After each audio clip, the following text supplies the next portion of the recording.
The chamber of the Galactic Federation was vast, domed, and silent in the way only centuries of assumed superiority can enforce. 12,000 cycles of governance, treaties, and defensive mastery had trained us to expect obedience from new petitioners, or at worst, naive error. Humanity was neither obedient nor naive. They were loud, contradictory, fragile if one considered their biology alone, and yet something in them radiated confidence that unsettled the veterans of the Council. It was meant to expose weakness, to produce fear or panic that we could catalog.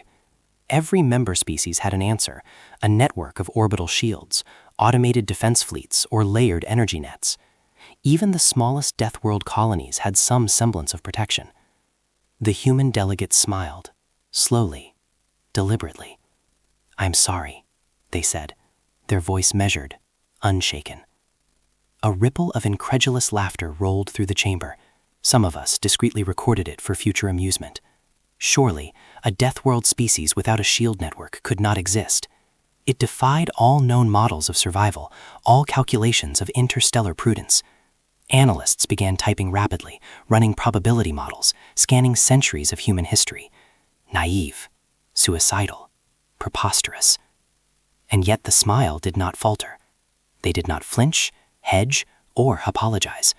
Their posture radiated an unsettling calm. The translator struggled with several idioms, phrases that suggested something almost unimaginable. Action rather than passive protection. Initiative rather than fear. Words that implied reaching out, striking, preparing, anticipating. I noted it immediately, a dissonant chord echoing in my mind. Predators rarely rely on shields. They do not erect walls that others can measure and exploit. They rely on awareness, speed, and the inevitability of retaliation. Something in the way the human spoke, it hinted at exactly that. The chamber quieted as the delegate leaned forward slightly, eyes steady on the Council's central hologram. "We consider offense the only defense." Silence. Not the polite silence of diplomatic decorum, but the frozen, unblinking pause of species suddenly confronted with a predator they had assumed was prey. Eyes shifted, appendages twitched nervously, holoremecorders whirred as if unsure they had captured the moment correctly. The words hung in the air, unassailable. In that moment, every preconception we held about Earth and its inhabitants shattered. Our analysts' screens flickered with alerts, probability models collapsing under the weight of this new data. We had assumed unpreparedness, we had assumed vulnerability. Instead, we had glimpsed strategy, audacity, and something deeper, a species that measured threat not with walls or shields, but with action, speed, and lethal resolve. The human did not elaborate further. There was no boast, no threat, only a calm, almost serene declaration of capability. And yet, as I observed, a strange chill threaded its way through the chamber. We were staring at a civilization that did not merely survive, it challenged the universe to test it. And the first test had not yet begun. The Council waited. We could not speak. Somewhere in the silence, I understood with terrifying clarity. Earth was not undefended. It was armed. And whatever came next, we would witness it from the edge of our assumptions, because we had just been shown that we understood almost nothing. The human smiled again, calm, patient, ready. And the first real question, the one none of us had dared to ask, loomed in the void. What could possibly provoke such a species? The human declaration haunted the archives within the hour. Recordings were replayed in endless loops, posture analyzed, micro-expressions dissected, heartbeat fluctuations measured. Every nuance suggested that the delegate was not posturing, not performing some ritual of arrogance meant to impress or intimidate. This was truth, terrifying, unyielding truth. Federation analysts, the most disciplined minds in 12,000 cycles, recoiled. Reports filled with conjecture, speculation, and whispered calculations proliferated. The conclusion was unanimous. Humanity did not fear us, not in the way we expected, not in the way any Death World species ever had. And that, above all else, was what unsettled the Council most. We demanded clarification. The humans complied. Too eagerly. There was a precision to their answers, a confidence that bordered on the predatory. They explained that static defenses, shields, orbital lattices, automated response grids were invitations to study and exploitation. Patterns form, weaknesses are exposed, systems fail. The history of every world in the Federation bore this lesson. Earth, they said, did not ignore danger, it ignored defenses. Instead, Earth invested in mobility, rapid response fleets, long-range strike capabilities, autonomous targeting doctrines, an operational philosophy they called preemptive deterrence. It was a term so precise, so chilling, that we spent hours trying to reconcile it with our models. And then the human spoke words that froze several delegates mid-gesture. "We assume losses," the delegate said, gaze calm, unwavering.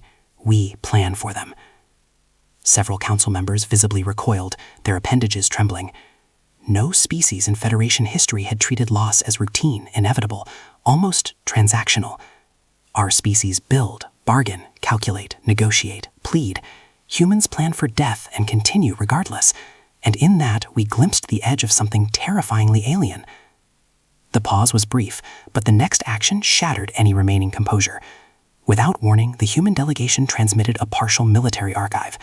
Not classified, they insisted, just context. Histories of conflicts, extinction wars, civil strife, planetary bombardments survived, nuclear winters endured, civilizations burning and then rebuilding atop the ash. We scrolled through it, unable to look away. Not a boast, the humans had said, a warning. Each record reinforced a pattern impossible to ignore. Earth did not rely on shields because Earth itself was the weapon.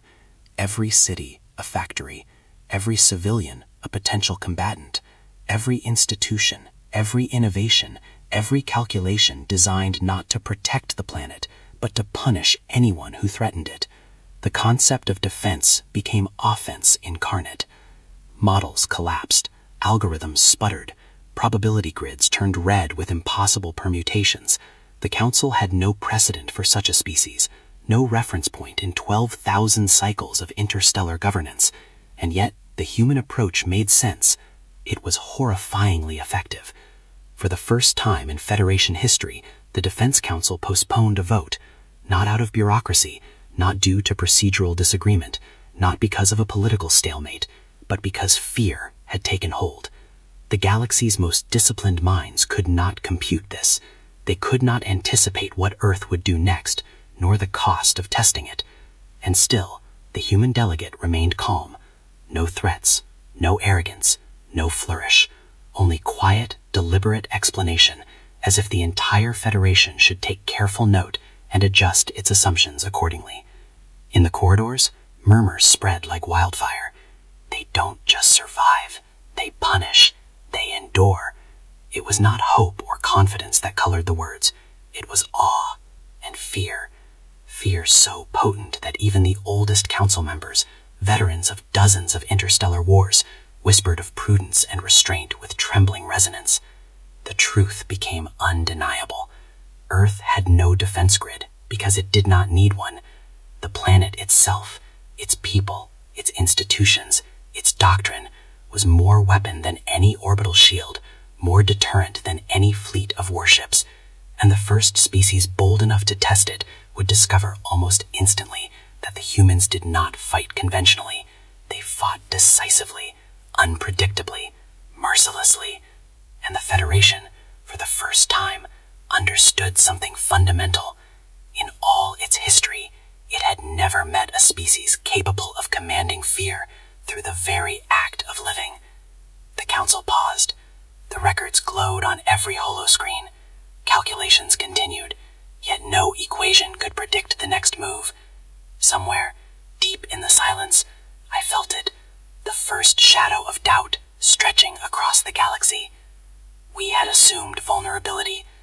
We had assumed Earth would submit to protocol, to reason, to the predictable. We were wrong. And the question now hovering in every mind, whispered in unison across species, was inescapable. How long before someone dares to strike? Our xenobiologists whispered theories in sterile labs, their appendages trembling over gravimetric charts and climate models. Earth should have been uninhabitable, gravity too high for efficient locomotion, climates oscillating violently between scorching deserts and glacial wastelands, oceans that vanished and reappeared in geological blinks. Mass extinction cycles came and went, erasing life repeatedly. And yet, it endured. Life persisted, and humans thrived. They did not evolve to hide. They did not evolve to cower. They evolved to endure, to adapt faster than danger could consume them. Their history was not a catalog of survival against nature alone. It was survival against themselves. Predators, famine, disease, civil war, planetary-scale cataclysms, all were brushes with oblivion, and each time they emerged sharper, faster, more dangerous.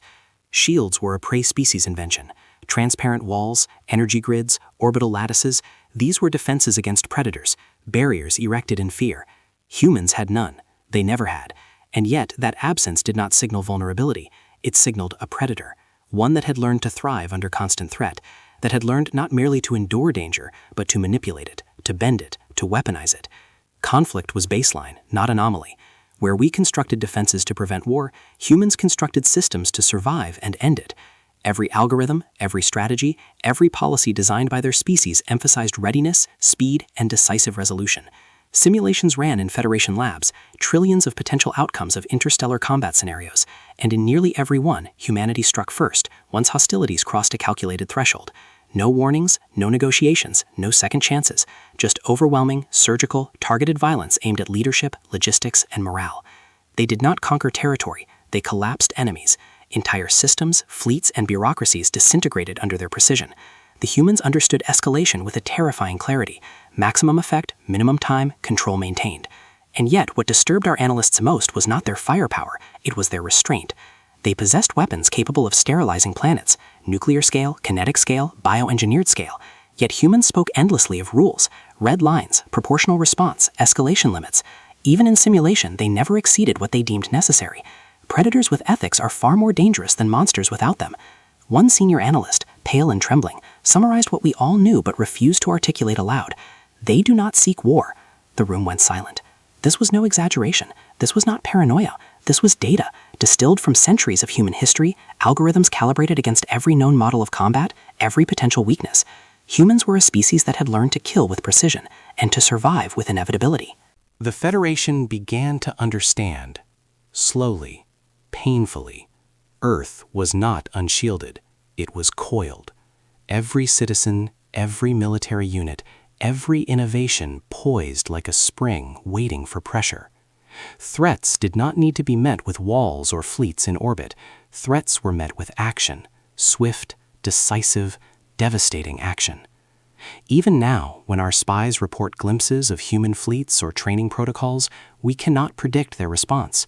It is adaptive, relentless, almost sentient in its calculation. And yet, they do not strike for sport, for conquest, for expansion.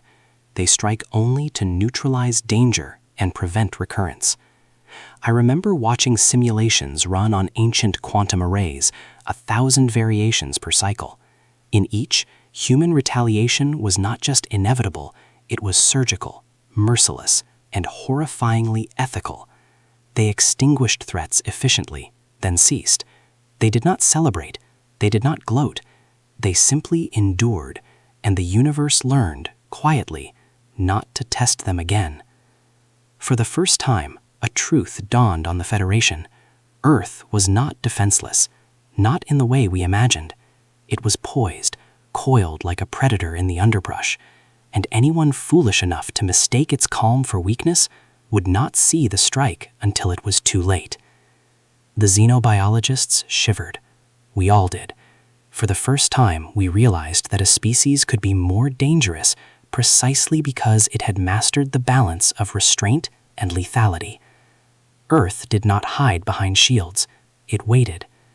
And the question, unspoken but inescapable, hung in every council chamber and war room alike. Who would be foolish enough to test it next? The Korlath believed humans were bluffing. Expansionist by nature, they had tested every new member species that entered the Galactic Federation. Protocols, treaties, demonstrations of force, they thrived on gauging reaction, measuring resolve. And when Earth petitioned for full membership, the Korlath Union saw opportunity. A flotilla of survey vessels crossed Earth's outer patrol boundary without permission. Warnings from the Federation arrived almost immediately, carried across subspace by protocols designed to prevent escalation. Humans issued no response. Not a signal, not a warning, not a threat. Silence. That silence was the first indication that the Korlath had miscalculated. Within 4 minutes, everything changed. Human vessels emerged not along predictable hyperspace lanes, but from trajectories our navigational models had deemed statistically impossible. There were no warnings, no fanfare, no telegraphs of intent. These vessels appeared as if the vacuum itself had been rewritten to accommodate them. And then the strikes began. Not against the flotilla, not against their corvettes, not against their defensive screens, but against command nodes light minutes away. Communications channels went dark before the Korvath could transmit a single message of alarm. The first minute passed. The second. By the third, the fleet's formation was shattered. Retreat was attempted, but the humans had anticipated it. Hyperlane exits were interdicted with precision strikes. Targeting grids aligned, synchronized, and executed in perfect harmony. By the fourth minute, the Korlath's home system was aflame. Shipyards, orbital factories, administrative hubs, destroyed before a single human vessel had been seen in close orbit. Humans did not announce victory. They did not pursue fleeing remnants. They simply stopped firing. Silence reclaimed the vacuum. Hours later, a single transmission arrived, unencrypted, a line of text, sparse, simple. Boundary violation resolved. No threats, no celebration, no posturing, no rhetoric. The Korlath, stunned and stripped of their arrogance, were left only with the reality of consequence. Within a single cycle, they sued for peace. Their envoys carried apologies that no words could adequately convey. Their scholars recalculated everything they had assumed about humans. Every threat, every maneuver, every historical precedent was suddenly irrelevant. The Federation watched in disbelief. Protocol dictated measured escalation. Precedent demanded negotiation, warning, incremental pressure. Humans did not follow precedent. They escalated instantly, to the maximum required to end the conflict before it began. It was not reckless. It was calculated, clinical, devastating, and Earth still had no defense grid. The realization spread through council chambers and war runs alike.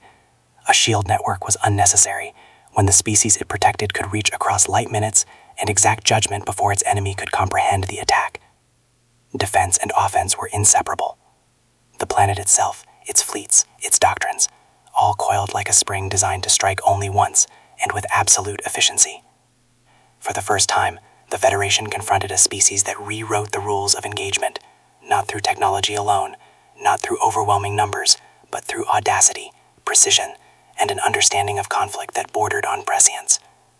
The Korlath had assumed humans to be like every other Deathworld species, reactive, fearful, constrained by instinct. They were wrong. The chamber fell into stunned silence. Analysts recalculated probability matrices with trembling appendages. Commanders reviewed fleet compositions, hyperspace trajectories, and engagement protocols. All algorithms screamed the same conclusion. Earth was not merely unshielded, it was untouchable. And yet, there was no gloating, no victory cry, no demands. Humans had demonstrated power, applied it once, and then returned to silence, as if to remind the galaxy that consequence was sufficient without spectacle. It was a lesson in restraint and inevitability that none in Federation history had learned so quickly. The universe, it seemed, had a new predator. The Korlath would never test it again. And we, the observers, the analysts, the architects of interstellar order, realized something deeper. Earth did not need defense grids. Its people, its doctrines, its philosophy of offense for defense made such constructs obsolete. The question lingered, unspoken but undeniable: who or what would be foolish enough to test it next? Silence fell over the chamber, heavy, as if the vacuum itself had absorbed our awe and fear. Somewhere in the cold depths of space, a single truth became irrefutable. Earth was not a planet to be defended. Earth was a predator waiting, and the galaxy had just glimpsed its teeth. The humans did not move, and the galaxy, for the first time, hesitated. The emergency summits convened in a flurry of panic. Delegates from every quadrant, every system, every race that had trusted the protocols of the Federation crowded into holochambers bristling with alerts and live feed projections. Calls for sanctions were immediate, urgent, absolute. Legal advisors scrolled through centuries of statutes, clauses, precedents, every argument designed to restrain aggression, enforce order, and preserve stability. And every argument collapsed. Humanity had broken no law, not one. They had not attacked without cause. They had not violated a treaty. They had not sought conquest or expansion. They had responded to aggression, and they had responded decisively. Their casualty numbers were horrifying, to us appallingly high. Entire fleets obliterated in hours, systems reduced to silent orbits, cities scorched or repurposed as strategic infrastructure. Yet in their own calculations, the losses were acceptable, controlled, minimal, managed. Our xenologists struggled to interpret this moral calculus, this cold equation of survival versus sacrifice. It was not cruelty, it was efficiency, and in that efficiency, a strange mercy. Humans spared worlds by ending wars quickly, not gently, but decisively. The galaxy had never encountered a species capable of wielding such power with restraint. It was a paradox that unsettled every council member, a species that could annihilate without hesitation, yet chose to halt when the work was complete. Privately, several member species admitted the unthinkable. Humanity made the Federation safer. Pirates no longer prowled the outer lanes. Border skirmishes vanished overnight. Expansionist powers reconsidered their strategies, retreating into diplomacy, religious piety, or isolationist policy. Fear stabilized the galaxy, and that fear had a human face. Attempts to draft sanctions against Earth failed spectacularly. Every document, every legal argument, every moral appeal collapsed under the weight of reality. Humanity had not cheated the law, they had obeyed it, even as they transformed their assumptions.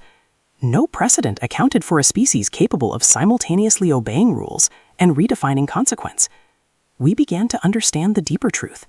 Power, untempered by fear, invites chaos. But humans had inverted the formula.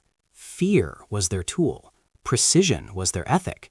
Justice, if it could be called that, was measured in the swift cessation of threat rather than in punitive ritual.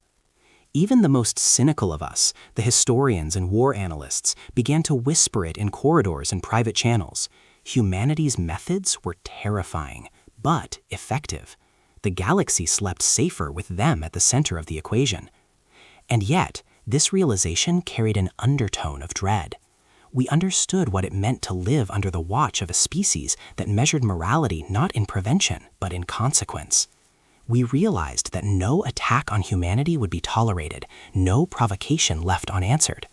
The Federation's previous assumptions about conflict, deterrence, and escalation no longer applied.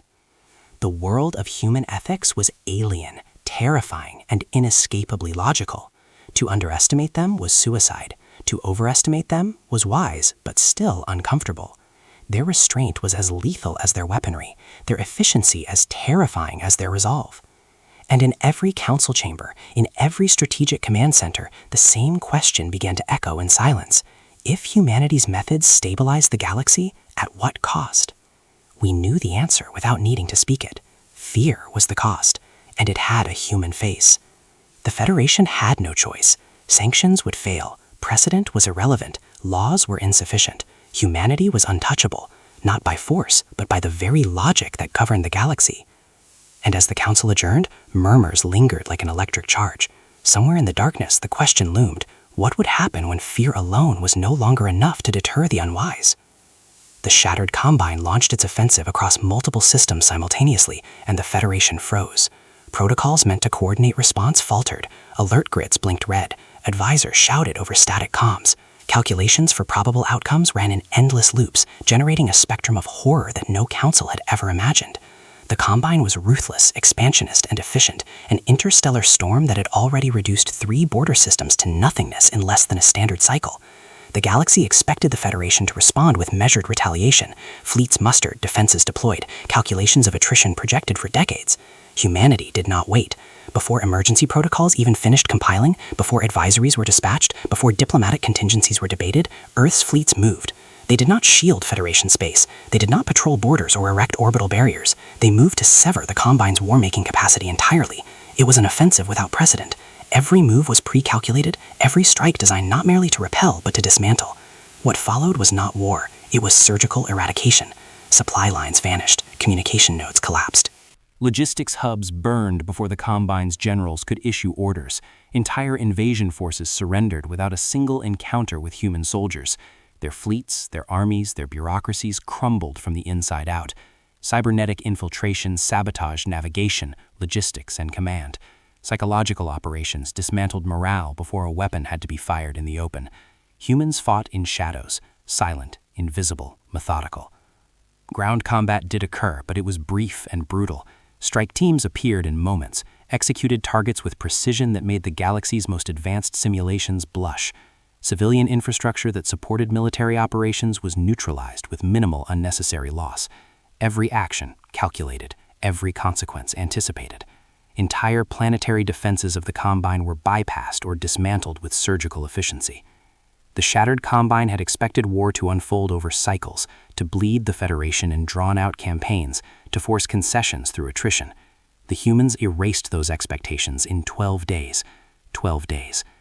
The Federation had projected 12 years, 12 cycles of bloody attrition, 12 years of suffering, negotiation, and desperation. Humans compressed all of it in fewer than 2 weeks. When the surrender arrived, it was neither ceremonial nor theatrical. There were no triumphant broadcasts, no ceremonial parades, no declarations of superiority. There was only a message, brief and unembellished. Conflict concluded. The galaxy trembled quietly, privately. The shattered Combine's leaders did not leave their systems. They simply vanished from command. Their generals surrendered command codes. Their warships docked in orbit without a shot fired in their own defense. Humiliation was total, but fear, far beyond the bounds of protocol, was absolute. Federation advisors, who had spent centuries mastering the art of interstellar warfare, could not account for it. Every model, every simulation, every historical record screamed failure. Every countermeasure we had ever imagined was obsolete. Humans had done what none could: destroy a multi-system threat without exposing themselves to significant loss, without escalating beyond necessity, and with a precision that bordered on prescience. Every council member understood, in the marrow of their being, that Earth had redefined what it meant to wage war. When humans emerged from the shadows after the campaign, there was no applause. Their fleets returned in formations calculated to minimize risk and preserve readiness. Commanders who had been poised for ceremony found only quiet. The planet had not celebrated. The war had ended, and the humans' work was already complete. Some species whispered of terror, others of awe. A few, in the coldest corners of Federation data cores, admitted fear had stabilized the galaxy in ways treaties never could. Piracy vanished. Expansionist movements paused. Rebel sectors reconsidered strategy, abandoning aggression in favor of negotiation or isolation. Even the shattered Combine itself would take decades to recover, cautious beyond precedent. The humans had not fought a conventional war. They had dismantled a threat at every angle: logistics, command, morale, communication. They had reshaped the strategic landscape of the galaxy with surgical precision, leaving nothing to chance, and no system left unconstrained by consequence. Their doctrine, their philosophy, their method of offense for defense was more efficient and terrifying than anything the Federation had encountered in 12,000 cycles. And yet, the most striking lesson was subtle. There were no shields, no planetary lattice defenses, no orbital fleet standing guard in passive deterrence. Earth still bore no defense grid, and it no longer needed one. Its people, its strategy, its doctrine had rendered such measures obsolete. Threats were neutralized before they could be realized. War was not prevented by barriers, but by consequence. The consequence that humans exacted without hesitation, calculation, or moral ambiguity. By the time the Federation recovered from the initial shock, it had begun revising every military protocol, every threat model, every diplomatic assumption. Earth had taught us all a new calculus. Deterrence was not the promise of defense, but the guarantee of retaliation, and humanity had perfected it. The galaxy waited in uneasy silence, staring at a planet without shields, yet coiled tighter than any fleet, any weapon, any doctrine could anticipate. And somewhere in the void, every species knew it. The humans had proven not only that they could defend themselves, they had proven that they could end war entirely, on their own terms. And in that silence, one thought resounded in every mind that witnessed it. The war had been won before it was even fought, and the galaxy would never be the same again. The casualty reports arrived in drifts, one after another, carried by subspace transmissions that bypassed the Federation's filtering protocols.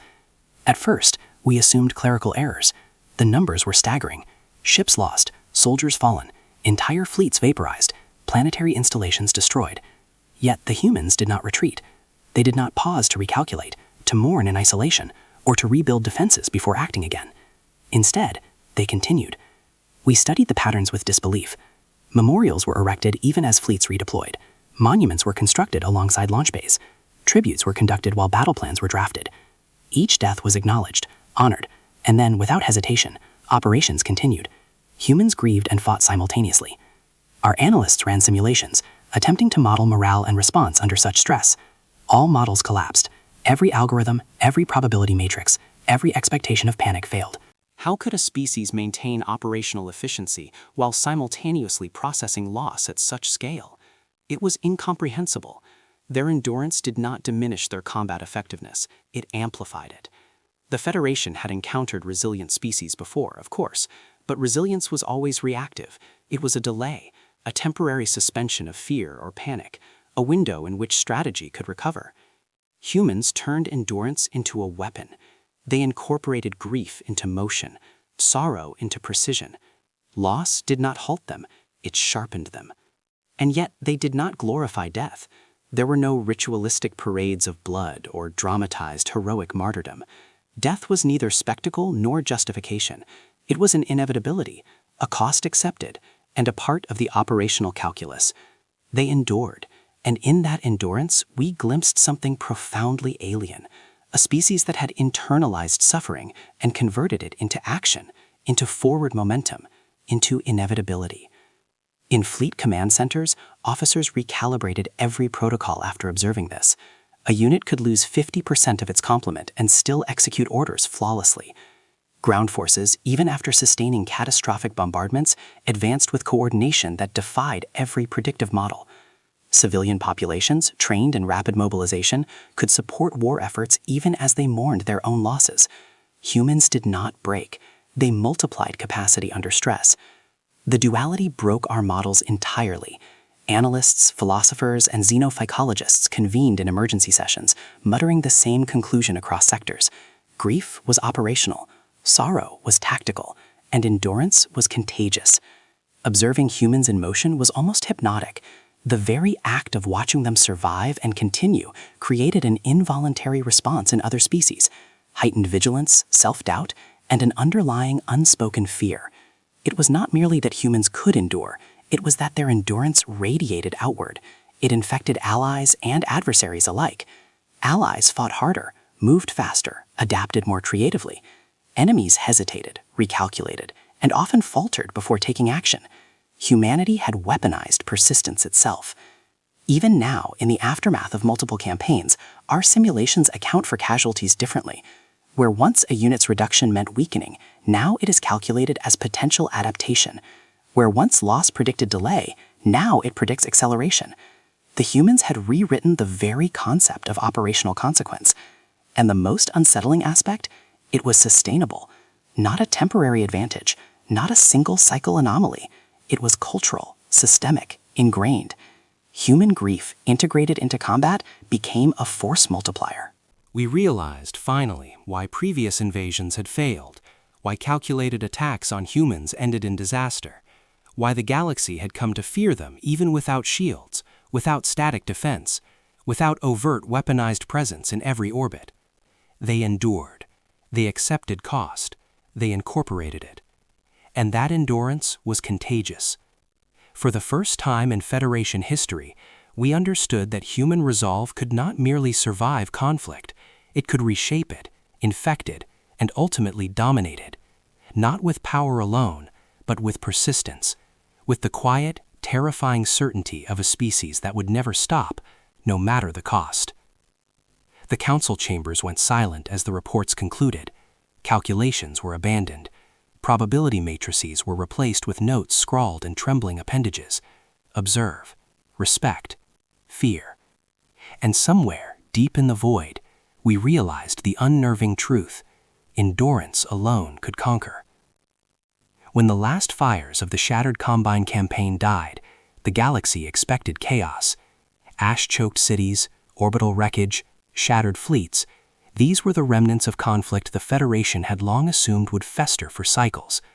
Yet on Earth, the response was nothing we could have predicted. Humans rebuilt what they had destroyed. Cities leveled by their own strikes were reconstructed with astonishing speed. Factories that had produced war machines were repurposed to produce essentials. Medical teams deployed immediately, not as a formality or display, but as operational necessity. Aid followed bombardment. Reconstruction followed invasion. Efficiency met compassion in a rhythm that was alien to our models. They did not seek gratitude. There were no speeches of magnanimity, no parades for civilian survival, no broadcasts claiming moral superiority. Humans did not measure their actions by the applause of witnesses or the tally of their allies' approval. They sought stability, not vengeance, not recognition, not glory. Stability. Federation envoys documented the phenomenon in astonishment. Entire sectors of previously hostile space were pacified not by treaties, but by infrastructure. Supply lines were repaired, communications restored. Civilian populations returned to productivity. The humans did not occupy. They corrected conditions. They eliminated threats at the root. Where once a planet might harbor dissent, insurgency, or revenge, humans constructed equilibrium instead. Peace, as humans understood it, was not the absence of violence. It was the absence of unresolved threats. They did not wait for enemies to strike again. They ensured there was no reason for them to do so. Borders were secure, not through walls, but through action. Systems were stable, not through fear alone, but through certainty. The galaxy began to recognize that human definitions of peace were operational, tactical, and immutable. Even their own populations were managed under this principle. Civilians participated in rebuilding, defense, and preparation, yet life continued with remarkable normalcy. Children played, markets opened, and cultural expression flourished, even amidst the ruins. Death and destruction were acknowledged, memorialized, yet the focus remained on what came next. Survival was never passive. Survival was always active. The Federation's data analysts struggled to integrate this into models. Previous war doctrines assumed peace was temporary, fragile, contingent. Humans proved otherwise. Peace was an engineered outcome, a product of action, endurance, and foresight. Threats neutralized were neutralized permanently. Conflict, once resolved, remained resolved. In every sector touched by human operations, the same truth became apparent. It was impossible to provoke humans without facing decisive, systematic, and total response. And yet, once the threat was addressed, the humans did not exploit it. There were no extended occupations, no punitive measures, no subjugation. They rebuilt, stabilized, and withdrew. Their ethics, their operational doctrine, intertwined seamlessly. The Federation observed, awestruck and unsettled. This was not governance as we understood it. This was mastery of consequence. And as the humans returned to their quiet vigilance, fleets coiled, cities thriving, threats neutralized, the galaxy began to grasp that the most profound power of humans was not their fleets, not their weapons, not even their endurance. It was their ability to convert devastation into stability, conflict into certainty, and chaos into a predictable, ordered peace. The alien analysts whispered to each other, notes trembling in appendages and claws. Humans do not seek domination. They seek resolution. They do not occupy. They neutralize. They do not celebrate victory. They restore balance. And in that balance, we understood the final truth. The galaxy had met a species that could fight, endure, punish, and then leave the world safer than before. Humans had redefined not just war, but peace itself. Earth still has no defense grid. The absence is almost ceremonial, a relic of what we once assumed was vulnerability. And yet, decades have passed since any species dared to probe it. No fleet has challenged its orbital perimeter. No reconnaissance vessel has slipped unnoticed through its patrol zones. No aggression has been attempted. It is not caution born of respect. It is fear, pure, calculated, rational fear. The galaxy has learned the hard way that attacking Earth does not mean facing a planet. It means facing humanity. Everywhere. We have cataloged the lessons. The Korlath learned it in 4 minutes. The Shattered Combine learned it in 12 days. Expansionist species, pirates, rogue fleets, all discovered the same immutable law. Earth's calm is not complacency.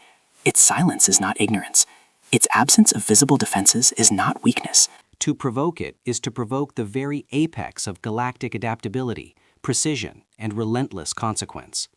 Fleet commanders speak in hushed tones of human logistics, human strategy, human endurance. Every engagement, every campaign, every historical incident is studied as a lesson in inevitability. It is not enough to survive humans' firepower. One must survive their understanding of probability, their integration of loss, their readiness to strike before the first warning is perceived. Diplomatic channels are crowded with oblique warnings, subtle transmissions, hints of response, coded cautionary advice. But no species wants to test them, not for conquest, not for resources, not even for pride. And yet, the realization is inescapable. Humans are not omnipresent. They do not patrol every system simultaneously. They do not hold every strategic node in the galaxy. They do not dominate by occupation. They dominate because the cost of failure is absolute. Attack Earth and you are not fighting a fleet or a city. You are fighting the entire species. Every mind, every hand, every strategy poised across space and time to respond with lethal precision. It is not myth, it is data. Observers across the Federation have noted patterns that defy all precedent. Fleets that should have attacked are reconfigured. Alliances that should have been tested dissolve before conflict. Expansionist ambitions collapse quietly into diplomacy or isolation. Fear has stabilized the galaxy in a way no fleet or treaty ever could, and fear has a human face. The Federation archives whisper of another truth. Earth is not merely defended, it is coiled. Every city, every vessel, every protocol, every doctrine calibrated to strike first, decisively, and irreversibly when provoked. And yet, in that power there is patience, precision, ethics. The humans strike not for vengeance nor for conquest. They strike to end the threat, every threat, before it can fully manifest. And so the galaxy no longer tests them. No fleet challenges the perimeter. No empire disputes the boundaries. No species attempts to exploit the apparent absence of defenses. Because all understand now that attacking Earth is not a tactical decision. It is a declaration of war against humanity itself. And humanity has always, always won that war. The silence around Earth is absolute. Observers catalog patrols, fleet movements, and planetary activity. Analysts calculate probability models. Yet all conclusions point to the same terrifying fact. Humans will respond, everywhere, instantly, without hesitation. And the lesson is immutable. Earth may appear unshielded, silent, ordinary. But it is neither. It is the apex of strategy, adaptation, and consequence. Any species that forgets this pays a price measured not in cycles or fleets, but in inevitability. The galaxy whispers this truth quietly, privately, with a shudder. Earth cannot be attacked. Not because it is protected, because humanity will fight, everywhere. For millennia, the Federation believed strength was measured in walls, shields, fleets, and treaties. We calculated defense grids, layered orbital barriers, and automated response networks with obsessive precision. We assumed that deterrence was passive, that survival was measured in armor, and that vulnerability could only be overcome by fortification. Humans disproved every assumption. We observed them carefully, skeptically at first. Their cities lacked planetary shields. Their fleets were visible, concentrated, and sometimes apparently idle. Their doctrines were codified in ambiguity, their rules of engagement human yet alien. And yet the first lesson was immediate. They did not hide. They did not build impenetrable barriers. They did not cower behind complex stratagems meant to protect a fragile civilization. They stood in the open and dared the universe to test them. We analyzed the record of every engagement, the Korlath boundary incident, the Shattered Combine campaign, every pirate, insurgent, and expansionist attempt that failed before human fleets even arrived. It was not luck. It was not coincidence. It was intention. Every action, every strategy, every response was a message written in consequence, clarity, and finality. Challenge us at your peril. It became apparent that the humans' true strength was not in firepower alone. It was in resolve, in adaptation, in endurance, in their willingness to accept cost, integrate loss, and convert it into forward motion. Every calculation the Federation had ever relied upon, predictable escalation, deterrent thresholds, attrition limits, was obsolete in the face of human decision-making. They measured strength not in metal, not in energy grids, not in numerical superiority. They measured it in certainty. and certainty is terrifying. We documented fleet after fleet dismantled, supply lines severed before the first weapon fired, entire systems pacified without a visible human soldier present. We observed entire campaigns executed with surgical precision, civilian populations stabilized even amidst ruin, casualties acknowledged yet never allowed to halt progress. Every war they fought, every threat they neutralized, became a testament not merely to their capability, but to their philosophy, decisive action, ethical application, and absolute consequence. No species in the Federation had ever encountered a civilization like this. Not even the most feared predators, the most calculated expansionists, had demonstrated the synthesis of strength, endurance, and moral code that humans embodied. They were unpredictable only to the extent that the universe itself could not anticipate the resolution their presence demanded.